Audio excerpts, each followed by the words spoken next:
A very auspicious and cheerful good morning to all my dear and loving students. I hope you all are fit and fine at your home and enjoying distance learning with me. So I welcome you all on my YouTube channel, that is Social Studies by Mansi ma'am.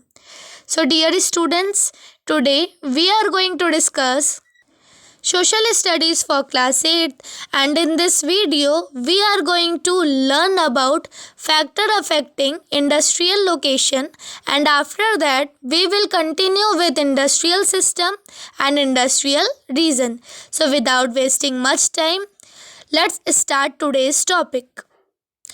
सो बेटा factors affecting location of industries, आज हम पढ़ने वाले हैं कि कैसे कौन कौन से फैक्टर ऐसे हैं जो इंडस्ट्रीज़ की लोकेशन को डिटरमाइन करते हैं।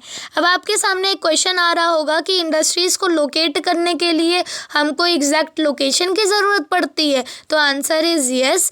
वो कैसे? वो इस वजह से बेटा कि जो इंडस्ट्रीज़ होती हैं, पर्टिकुलर जितनी भी इंडस्ट्रीज़, अलग अलग इंडस्ट्रीज़ होती हैं, उनकी रिक्वायरमेंट जो होगी वो अलग अलग होगी। तो हम उन फैक्टर्स को, यानी कि जो इंडस्ट्रीज़ हम सेटअप करने वाले हैं उस इंडस्ट्रीज़ में कौन कौन से रिक्वायर फैक्टर्स हैं, उनको देख के ही या उनको नज़र में रख के ही इंडस्ट्रीज़ को लोकेट करते हैं।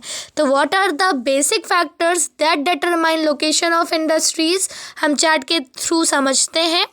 पहला फैक्टर है आपका raw material, and after that labour, capital, market, water, power, land, transport and communication.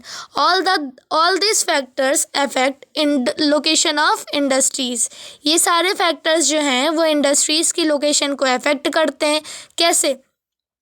तो बेटा suppose that if we have to locate a industry, अगर हमको कोई भी इंडस्ट्रीज़ को लोकेट करना है तो हम देखेंगे ना कि जो इंडस्ट्रीज़ हम लोकेट कर रहे हैं उसके लिए जो हमको रॉ मटेरियल चाहिए वो नियर बाई किस जगह पे अवेलेबल होगा, एंड उसके लिए जो हमको लेबर चाहिए वो लेबर स्किल्ड लेबर होंगे या अनस्किल्ड लेबर होंगे, कैपिटल कितना लग रहा है, एंड आफ्टर दैट इंडस्ट्री है तो इंडस्ट्री में कोई भी वर्क प्रोडक्शन का ही वर्क होगा ना, तो प्रोडक्शन हम इंडस्ट्री में स्टोर करके रखने के लिए तो करेंगे नहीं, उसके लिए हमको एक नई और अच्छी मार्केट की रिक्वायरमेंट होगी। तो हम ये भी देखेंगे कि जहाँ पर हम इंडस्ट्री लोकेट कर रहे हैं उसके नियर बाई मार्केट है या नहीं है। Water, as you all know that water is a basic component for all the industry, तो हम ये भी देखेंगे कि जो इंडस्ट्री सेटअप हो रही है उसमें वाटर की रिक्वायरमेंट या वाटर की अवेलेबिलिटी का रेशियो क्या है। पावर भी एक इम्पॉर्टेंट फैक्टर है। पावर में भी हम देखेंगे कि हमको पावर कैसे अवेलेबल हो रही है, चीप रेट पे अवेलेबल हो रही है या नहीं हो रही है। लैंड भी एक एसेंशियल कंपोनेंट बन जाता है। जैसे कि आपको पता है क्लासिफिकेशन ऑफ इंडस्ट्रीज़ में हमने पढ़ा था कि जो इंडस्ट्रीज़ होंगी वो दो पार्ट्स में क्लासीफाई होती है ना, लार्ज स्केल और स्मॉल स्केल। लार्ज स्केल के लिए अगर हम इंडस्ट्री सोच रहे हैं तो हमको लैंड की रिक्वायरमेंट ज़्यादा होगी, स्मॉल स्केल डालने के लिए सोच रहे हैं तो लैंड की रिक्वायरमेंट कम होगी। ट्रांसपोर्टेशन बहुत ज़रूरी है, ट्रांसपोर्टेशन हेल्प इन कनेक्टिंग ना, तो हम देखेंगे कि ट्रांसपोर्ट की फैकल्टी अच्छी है या नहीं है। तो बेटा ये सारे जो रीजंस हैं या ये सारे जो वी कैन से कंपोनेंट हैं वो किसी भी इंडस्ट्रीज़ को लोकेट करने के लिए एसेंशियल होते हैं। Now we will discuss industrial system. तो बेटा इंडस्ट्रियल सिस्टम क्या होता है वो देखो, इंडस्ट्रीज़ जो होंगी वो एक सिस्टम के थ्रू रन करती हैं। जैसे कि हर एक चीज़ का एक सिस्टम होता है, राइट। जैसे कि आप स्कूल आते हो तो स्कूल में भी एक सिस्टम के थ्रू आप वर्क करते हो, मतलब पीरियड वाइज आप क्लासेस करते हो, फिर लंच करते हो, and after that warning bell होती है, डायरी साइन होती है ना, तब आप घर जाते हो। तो एक प्रोसेस, मतलब एक प्रोसेस इन्वॉल्व होता है। तो सिमिलरली इंडस्ट्री में भी एक प्रोसेस इन्वॉल्व होता है। तो there are 3 types of process, 3 तरीके के प्रोसेस हैं, या you can say there are 3 की प्लेयर ऑफ इंडस्ट्रियल सिस्टम। उनको हम डिस्कस कर लेते हैं कि वो 3 की प्लेयर कौन कौन से हैं। तो बेटा इंडस्ट्रियल सिस्टम में 3 फैक्टर रिस्पॉन्सिबल होते हैं। पहला है इनपुट। इनपुट क्या होगा? Input as a raw material act करेगा, एज अ लैंड एक्ट करेगा, एज अ लेबर एक्ट करेगा, एज अ इंफ्रास्ट्रक्चर एक्ट करेगा। एंड आफ्टर दैट प्रोसेस में भी कई सारे फैक्टर्स इन्वॉल्व होते हैं जो बेसिकली क्या काम करते हैं, किसी भी रॉ मटेरियल की मदद से मैन्युफैक्चरिंग का काम करते हैं तो ये प्रोसेस में आएगा। और प्रोसेस के बाद जो लास्ट स्टेज है दैट इज़ आउटपुट। आउटपुट किससे रिलेट करता है ये देखो। आउटपुट का मतलब जब इंडस्ट्री में एक इनपुट और प्रोसेस के थ्रू हमको कोई भी फाइनल प्रोडक्ट रिसीव होता है जिसको हम यूज़ करके मनी अर्न कर सके या जिसको हम सेल कर सके या जो हम सर्विस लोगों तक पहुंचा सके उसे हम आउटपुट बोलेंगे। Output means finished product. तो input as a raw material act करेगा, लैंड एक्ट करेगा, इंफ्रास्ट्रक्चर एक्ट करेगा, प्रोसेस में कन्वर्जन का वर्क होगा। और जब वो कन्वर्ट हो कि जब हमको कोई प्रोडक्ट रिसीव होता है तो हम उसको आउटपुट बोलेंगे। क्लियर। तो ये था आपका इंडस्ट्रियल सिस्टम। इंडस्ट्री में एक सिस्टम के थ्रू इंडस्ट्री रन करती है और उस सिस्टम में input and process and output होता है। Now we will discuss industrial region. तो बच्चों इंडस्ट्रियल रीजन क्या होगा वो देखो।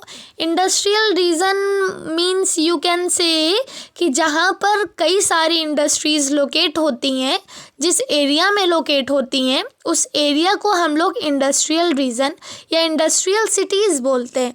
कैसे? अब सपोज दैट फॉर एग्ज़ाम्पल मुझे कोई इंडस्ट्री सेटअप करनी है। क्लियर। मैंने कोई इंडस्ट्री सेटअप की तो मेरी देखा देखी मेरी फ्रेंड ने उसने भी एक इंडस्ट्री सेटअप कर दी। फिर उसकी फ्रेंड ने भी सोचा कि मैं भी इंडस्ट्री सेटअप करती हूँ। क्लियर। जैसे फॉर एग्जांपल मैंने कोई इंडस्ट्री सेटअप की तो उसमें जो जो मेरी नीड है ना, जो जिस चीज़ की रिक्वायरमेंट है उस रिक्वायरमेंट के बेसिस पे किसी ने इंडस्ट्री सेटअप कर दी। फिर वो जो इंडस्ट्री सेटअप हुई उसकी रिक्वायरमेंट पे किसी ने इंडस्ट्री सेटअप कर दी। तो ऐसे क्या हो जाएगा कि इंडस्ट्रीज़ का क्लस्टर बन जाएगा, मतलब ग्रुप बन जाएगा, एक रीजन बन जाएगा। तो उसी को हम इंडस्ट्रियल रीजन बोलेंगे। क्लियर। और अगर हम बात करें इंडिया में इंडस्ट्रियल रीजन की तो there are 8 industrial belts in India. 8 industrial region होते हैं इंडिया में। और या you can say there are 8 industrial belt in India. पहला है बेटा मुंबई पुणे इंडस्ट्रियल रीजन। आप लोग समझते चलिए। पहला जो इंडस्ट्रियल रीजन है वो कहाँ पर है? Mumbai Pune industrial region. And after that Hooghly industrial region, Bangalore Tamil Nadu industrial region, Gujarat industrial region, Chota Nagpur industrial region, Visakhapatnam Guntur industrial region, Gurgaon Delhi Meerut industrial region. And after that last is आपका कोलम त्रिवंतरम इंडस्ट्रियल रीजन। अब यहाँ पर कोलफम है। कोलफम बेटा आप ध्यान से देखिएगा, यहाँ पर कोलफम नहीं होगा, यहाँ पर कोलम होगा। ठीक है। एफ को रिप्लेस करके यहाँ पर एल कर लो, कोलम इंडस्ट्रियल रीजन। अब मैप में देख लेते हैं कि ये जो इंडस्ट्रियल बेल्ट हैं वो आपके मैप में कहाँ लोकेट करते हैं। So have a look in map please. तो जैसा कि इंडिया का मैप है, इंडिया के मैप में यहाँ पर देखो, यहाँ पर आपके लोकेट है कि कहाँ कौन कौन सी बेल्ट जो है वो कहाँ पर लाई करती है। यहाँ पर आपको गुजरात देखने को मिल रहा है, छोटा नागपुर देखने को मिल रहा है, हुगली, मुंबई पुणे, गुड़गांव दिल्ली मेरठ, विशाखापट्टनम गुंटूर, बैंगलोर तमिलनाडु, कोलम त्रिवंतपुरम। तो ये सारे जो हैं वो इंडस्ट्रियल बेल्ट हैं इंडिया के। सो अब बेटा टेक्स्ट बुक से अपने डिस्कस कर लेते हैं इस फास्ट स्टडी में कि हमने आज जो भी पढ़ा वो आपके टेक्स्ट बुक में कंटेन करता है या नहीं करता है। सो बेटा here topic is factor affecting location of industries. यहाँ पर आप इसको रीड करिएगा। आप सबके पास बुक है, अवेलेबल है, तो बुक से रीड करिएगा। जो भी चीज़ें हमने डिस्कस की हैं वही चीज़ें यहाँ पर भी मेंशन है। इसमें भी देखो थोड़ा सा पढ़ लेते हैं। There are some basic need of a particular industry. For example humid climate is required by cotton textile industries because thread does not often break. बताया गया है कि जैसे जो इंडस्ट्रीज़ होती हैं हर एक इंडस्ट्रीज़ की अलग अलग रिक्वायरमेंट होंगी, अलग अलग बेसिक नीड होगी। जैसे ह्यूमिड क्लाइमेट रिक्वायर्ड होता है किसके लिए? कॉटन टेक्सटाइल इंडस्ट्री के लिए, राइट, क्योंकि उसमें जो थ्रेड होता है वो ब्रेक नहीं होता है। क्लियर। तो उसी के हिसाब से कॉटन टेक्सटाइल इंडस्ट्री सेटअप होगी। Factor affecting location of industries में आप लोग देख लीजिएगा, जो कंपोनेंट मैंने आपके सामने चार्ट के थ्रू आपको बेटा समझाया था ये सारे कंपोनेंट यहाँ पर कंटेन करता है। जैसे कि एक बार हम लोग देख लेते हैं। रॉ मटेरियल हो गया, लैंड हो गया, वाटर हो गया, पावर हो गया, लेबर हो गया, ठीक है, कैपिटल हो गया, ट्रांसपोर्ट हो गया। तो ये सारे वही फैक्टर्स हैं जो हमने अभी एक्सप्लेन किया था। Now come to industrial system. Industrial system consists of input, process and output. Clearly यही हमने चार्ट के थ्रू समझा था कि इंडस्ट्रियल सिस्टम में 3 स्टेप्स होते हैं. इनपुट होगा, प्रोसेस होगा, आउटपुट होगा. The input are the cost of land. Input क्या होंगे? लैंड का cost, infrastructure, raw material, labour, power and transport. इनको हम इनपुट बोलेंगे. प्रोसेस क्या होगा? The process include a wide range of activities that convert the raw material into finished product, the output and the end product and the money earned from it. ऐसे ही जो आपका process होगा, process में भी कई सारे फैक्टर्स आते हैं जो कि एक रॉ मटेरियल के बेसिस पे, लेबर्स के बेसिस पे क्या करता है, गुड्स को कन्वर्ट करके एक फिनिश प्रोडक्ट में बना देता है. ठीक है. और उस फिनिश प्रोडक्ट जो होगा आपका, जो आपको रिसीव होगा, उसको आप अगर मार्केट में सेल करते हो या लेके जाते हो तो इन रिटर्न वो मनी जिससे आप अर्न कर सकते हो, तो वो आपकी एक्टिविटी आएगी आउटपुट में.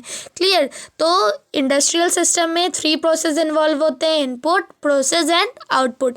Now come to industrial region. Industrial region भी मैंने आपको यही बताया कि क्या होता है, जहाँ पर इंडस्ट्रीज एक बल्क में, एक क्लस्टर में इकट्ठा सेटअप होती है, उसे हम इंडस्ट्रियल रीजन बोलेंगे.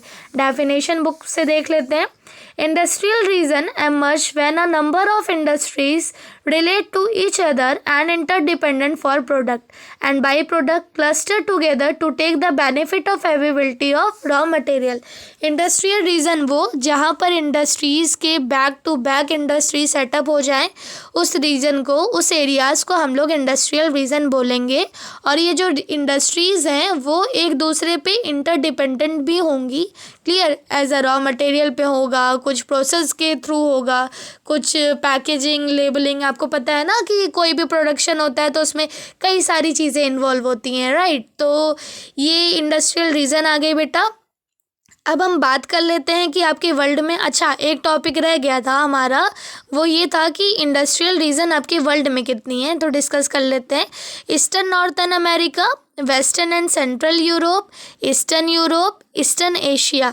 तो ये सारी जो चीज़ें हैं और ये 4 फैक्टर्स जो हैं वो इंडस्ट्रियल रीजन है आपके वर्ल्ड के. इनको आप पढ़ लीजिएगा. ठीक है. इंडस्ट्रियल बेल्ट ऑफ इंडिया हमने डिस्कस कर लिया है, मैप पे भी डिस्कस कर लिया है. सो बेटा आज का ये जो चैप्टर है आपका वो यहीं पे आज ख़त्म हो जाता है. एंड आपको ये पता होगा this is video number 4 from industries chapter. इसके पहले भी 3 वीडियोज़ हैं, तो आप लोग कंप्लीट एक साथ भी देख सकते हैं. If there is any doubt, any query related to all the parts, you can message me और कमेंट मी पर्सनली. क्लियर. तो उसके थ्रू मैं आपके डाउट्स एंड क्वेरीज जो भी होंगे वो मैं क्लियर कर दूँगी. तब तक बेटा stay at home, stay connected, keep learning ना. Thank you so much.